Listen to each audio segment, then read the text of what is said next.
Hello, this is James. The Casey Cup just started, and I wanted to make a video for people that were looking for a deck to use. And this is something that I posted about a week ago for the King of Games in January. The Hazy Flame family, the Hazy Flame Sphinx, Periton, and Cerberus combined with Brotherhood of the Firefist Coyote and Raven. And in the other video, I talk about all the various strategies, and then this video is some gameplay getting to rank 5 in about 15 minutes. So the reason I'm posting about this is your main enemy in the Casey Cup is time, and this deck is super fast. You don't want to be grinding out a win against an endless trap hell Odeon for like 20 minutes when you can just, lose and then get 5 more wins in that same amount of time. And, especially for climbing the early ranks, this deck is great. And I'll leave it at that for now. Roll the clips! Just to show you how fast this deck is, I haven't sped this footage up at all. And it's uncut. And actually, this is starting from rank 2. It's 2 through 6, not 1 through 5. Because I started at rank 5, and I was using a different Hazy Flame deck. And I won, and then I was at rank 2. And then, but this one is faster, and I wanted to show you guys the fastest deck possible. And here I'm reading Maiden of the Macabre. Not a threat. Not a threat to the Hazy Flame family. Our clan is strong, especially with Raven. So here, this is the core combo. You play Tensu, then you get to special summon your Beast Warrior, in this case Raven. Now we could then tribute Raven for Hazy Flame Sphinx. And if you're going to tribute Raven the same turn as you play him, it's important that you play him face up so that then you can get his effect. So since we special summoned him, we get to tribute, we still have a normal summon, so we use that for a tribute, and we get our Gyoko out, which is fantastic. So we don't have to worry about Wall of D at all. Play our Periton, and we send Hazy Flame Sphinx to the graveyard, and you want to keep the cards in your hand that are useful, and that's generally your Fire Fist cards. If you have an option, send your Hazy Flame cards to the graveyard and keep your Fire Fist cards in the hand. Just in case you need to, try and mount a comeback. Which, admittedly, this deck is not great at, because there's no protection, and Beatdown is a passive buff. Or not passive buff. Beatdown is a non-permanent buff. It doesn't last into your opponent's turn. So if they get out, Esidari from the Gladiator Beasts, the 2 Gladiator Beasts fuse into 1 and become Esidari, then you'll lose your Sphinx, which is why you always summon 2 of them.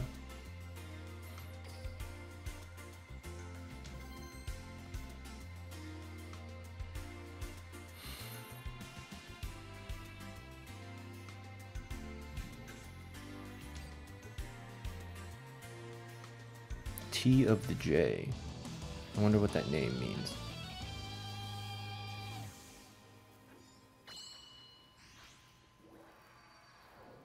And so here's our rank up. We gotta make sure we do well, but with Hazy Flame, we have no fear. And here, so we can do the same thing as we just did. We can go Tensu, special summon Raven, and then tribute it for, in this case, Sphinx, because we don't have Periton. Oh no, I do it. This is the right way. Yeah, because Coyote can be special summoned. So you want to make sure, if you don't have Paraton, you want to make sure that you special summon as many monsters as you possibly can, because that stops, or not stops, but that, you know, prevents all manner of terrible things like your see, like right there, because there's a small chance that you'll get a magic card and you won't be able to special summon another monster from your hand. But since we got Coyote out, we were able to have 2 monsters and have that big boost. And generally, when you tribute your Raven, you want to get Gyoko. You want to, and he scoops because he can't stand in the wrath of our clan. When you tribute Raven, 9 times out of 10 you want to get Gyoko, and you need at least 1 to play this deck, and that's from the Blades of the Spirits box, I believe, which all of you should have because everybody likes the 6 samurais. And that would also be good in the initial levels of KC Cup Stage 1.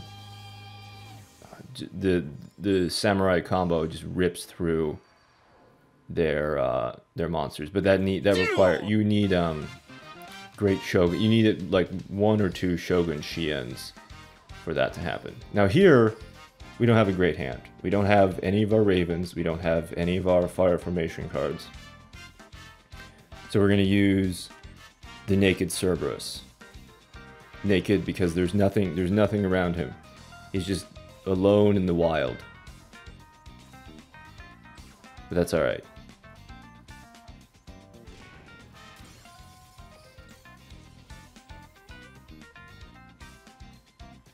And generally you want to get a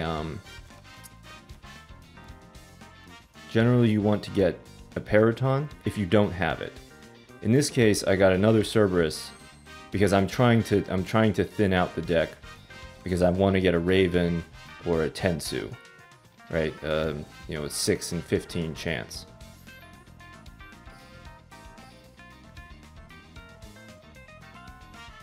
We can't tribute summon. We don't have any of our magic cards. Yeah, Raven would have been great, especially because if we did manage to get that, or even a Tensu, or even the Gyoko, Gyoko pin and then special summon Coyote. But we brick out, and this guy actually has a good combo, so we lose this one. So he order to charges the Cerberus, and then resummons it with Birthright. So then he's able to get 2 monsters out, and I just grab another Cerberus just because. But we bricked Naked Cerberus. We bricked again. Anti-magic arrows just for good measure. But that's gonna happen. Like you're not gonna win every single match, no matter how great your deck is. But you know what? That was 2 minutes. Name of the KC Cup is speed. 2 minutes to lose, and then in the next 8 minutes we're gonna get like 3 or 4 wins. So it's no sweat. Water off a duck's back. Duck's back is waterproof. Should have cut these parts out. But then it wouldn't have been as authentic. All right, we have a Japanese player, Giga. I want to know how to get that black cat face. That looks pretty cool. And we have a Weevil. Now, as long as they don't get a late game, not late game, like, and for this deck, late is like turn 4. So as long as they can't stall you out with like a late game Lava Golem, then this deck rips through Weevil. Because while the Hazy monsters, all your Hazy monsters, are readily tributed for Lava Golem, they are immune to Mask of the Accursed and Massive Morph. And so here's our alternative special summoning pathway. Gyoko, unblockable pin, and then we special summon Coyote. We still have our normal tribute for Paraton.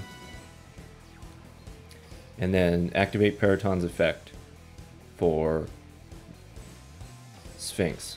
Now I always put Sphinx in the graveyard because that's the only one that's more or less useless in the hand unless you're tributing it to be on top of, say, a Lava Golem.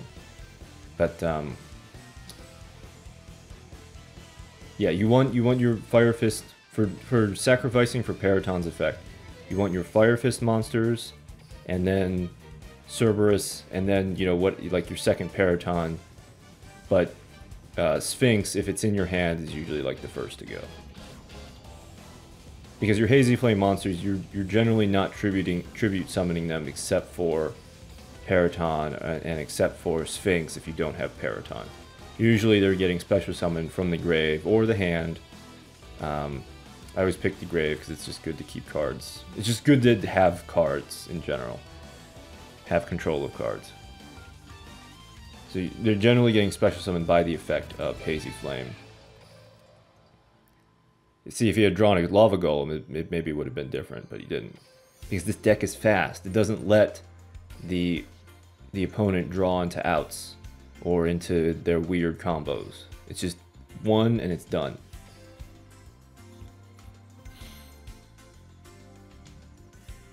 Or done in one. That's it.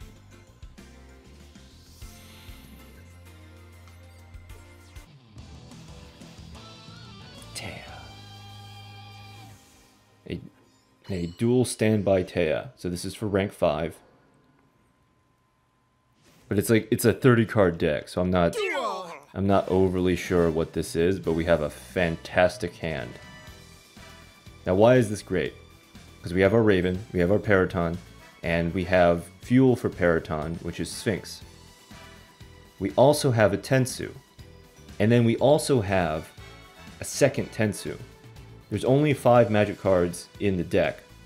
Or 5 magic cards, 5 spell cards, and we drew our third one. So there's 14 cards. We're gonna special summon Raven with the effect of Tensu. We're gonna tribute summon Paraton on top of that. Okay, now we're gonna set another card, our third Tensu. Now, the only spell card remaining is Anti-Magic Arrows. So, activate Paraton and summon 2 cards, in this case 2 Sphinxes. Usually go 2 Sphinxes unless you have like a compelling reason not to, but 90% of the time 2 Sphinxes. Now, we only have a 1 in 11 chance of getting not a monster, of getting our Anti-Magic Arrows.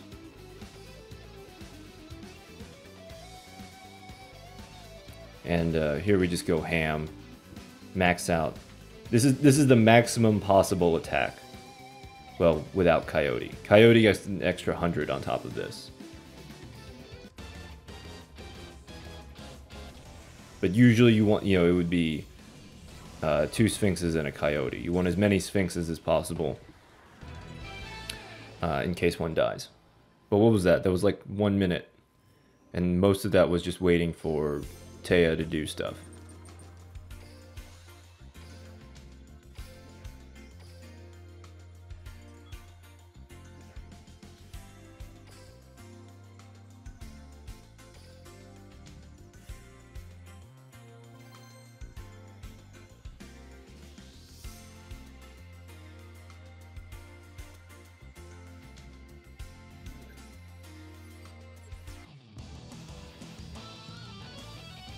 And our last match is against an Alexis.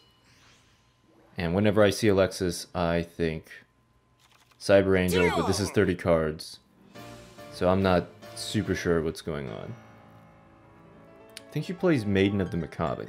It's like a really popular beginner card for some reason.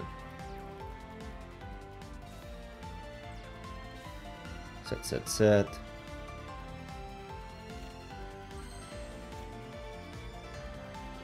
Now see, we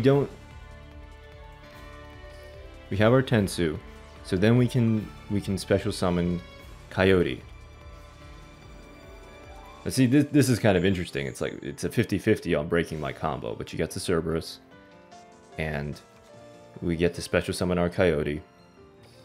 That was really the one that we needed, because we could have gone, if she had pinned, you know, Paraton, then we could have special summoned Coyote, then normal summoned Cerberus with the low attack, and then just gone with that, and then followed up next turn. So we use our special summon as fodder for Paraton. Familiar story. 2 Hazy Flame Sphinxes. Activate the effect. And now, generally you want to get your Sphinxes, you want to get your Hazy Flames from the grave. You want to put them in the grave with Paraton, and then you want to take them out of the grave with Sphinx, because Hazy Flames aren't affected by card effects. Isn't that lovely? Fantastic. And that's even if she had Ebola, we still have another like gigantic 2900 attack point to inflict damage. Level 6. Thank you for watching.